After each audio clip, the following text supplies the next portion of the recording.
Take a second to think back and reflect on your childhood home. Maybe you moved around a lot, just think about your favorite or your most recent. Think back to the first time that you got to decorate your room. Maybe your bedspread had flowers on it, maybe baseballs, softballs, whatever you liked, obviously. Think back to the first time you got to pick the color for your room. Think back to your favorite stuffed animal that was quietly tucked in between the pillows. Think about your playroom with all of your toys, or maybe you prefer to play outside in your backyard or front yard. Think back to your kitchen where mom, dad, grandma, or grandpa would prepare dinner for you. Maybe it tasted great, maybe it tasted like rocks, but I'm sure you still had to sit there and eat it anyways.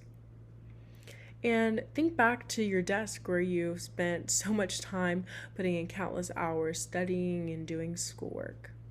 Now I want you to open your eyes. Homelessness is evolving into not only a national but international crisis. Homelessness rates are at about 1% of most populations. In a census, 14,145 people were counted as living in a shelter. And 10% of those people were under the age of 15. You may be thinking to yourself, I'm not homeless, so what does this have to do with me? It was documented in 2017 that 1.5 million students nationwide experienced homelessness, which means there's potentially a student in a class of yours that would leave school each day without a home to return to. Many of us have it made. Our parents went to college and have highly esteemed jobs. Our siblings went to or are attending universities, and us ourselves are attending Baylor University. There are students just like us who have the burning desire to learn, to grow up and be someone and be something. But how can you do that when you begin 400 yards behind the starting line? It's possible, but it's extremely difficult. Only a small percentage of people living in poverty or living in homelessness do. 12% of students living in homelessness or impoverished families make it to college, which leaves the other 88% of individuals continuing the cycle of homelessness. In Texas alone, more than 25,000 people experience homelessness. 42.7% are unsheltered. According to the National Center for Homelessness Education, Texas is home to approximately 10% of the country's homeless youth and children.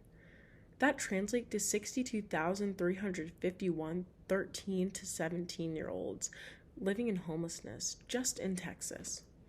The Texas legislature has dedicated $25,000 to help address homelessness, which is a step in the right direction. You may be thinking to yourself, what can I do to help? While the issue is grandiose, there are small ways students like us can make an impact. With the knowledge and opportunities we have acquired over the years, we have the ability to make a change. Not only high school students suffer from this issue, but elementary school and middle grades do as well. Shelters are often looking for volunteers as tutors, or maybe you're gifted in arts and could teach an art class or music lessons. In my hometown, there's a local after-school program that serves homeless youth. I often did math tutoring, English tutoring, and even gave violin lessons. Through this, I was able to create a gateway between students who are allotted every resource needed, and then there are students who are allotted the bare minimum. The issue of homelessness still stands, but through using knowledge, opportunities, and extending a helping hand, more students are given the ability to succeed. Thank you.